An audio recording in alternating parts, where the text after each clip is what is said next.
નમસ્કાર મિત્રો, જય જવાન જય કિસાન। હું છેલ્લા એક અઠવાડિયાથી ઘેડના ગામડાઓમાં અને એમના આજુબાજુના ગામડાઓમાં જ્યાં વરસાદના કારણે નુકસાની ગઈ છે એ તમામ જગ્યાએ રૂબરૂ જઈ અને ખેડૂતોની મુલાકાત કરી રહ્યો છું અને ત્યાંની પરિસ્થિતિનો તાગ મેળવવાનો પ્રયત્ન કરી રહ્યો છું। મેં છેલ્લા અઠવાડિયાની અંદર ઘેડમાં જે ખેડૂતોની પીડા જોઈ છે, ખેડૂતોની વેદના જોઈ છે, એ ખૂબ જ પીડાદાયક છે। ઘેડ વર્ષોથી આ પીડામાંથી પસાર થઈ રહ્યું છે અને એટલા માટે મને પોતાને ઘેડ માટે કંઈક કરવાની ઈચ્છા છે, ઘેડના ખેડૂતો માટે મને કંઈક કરવાની ઈચ્છા છે। આમ તો ઘણા વર્ષો પહેલાં પણ હું અનેક વાર ઘેડમાં ખેડૂતો વચ્ચે જઈ અને એમના મુદ્દાને ઉઠાવવાનો મેં પ્રયત્ન કર્યો છે, પરંતુ હજુ વધારે ઘેડ માટે મારે કંઈક કરવું છે અને ત્યારે આમ તો કોઈ કાર્યની આપણે શુભ શરૂઆત કરીએ ત્યારે ગણેશ સ્થાપનાથી કરીએ, પરંતુ આજે તો ગણેશ ચતુર્થીનો દિવસ છે।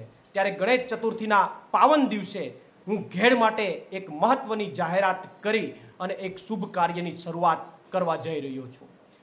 ઘેડના લોકોનો જે પ્રશ્ન છે, વર્ષોથી જે પ્રશ્ન છે, એમનો કાયમી નિરાકરણ આવે અને એમના કાયમી નિરાકરણમાં કોઈ ખેડૂતો સાથે અન્યાય પણ ન થાય।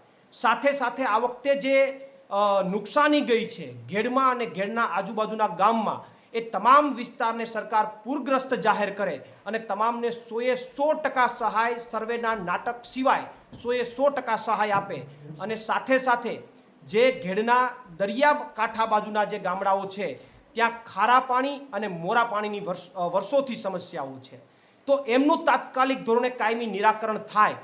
આ તમામ મુદ્દાઓનો સમાવેશ કરી અને હું આવનારા દિવસોમાં ઘેડના તમામ ગામડાઓમાં પદયાત્રા કરીશ।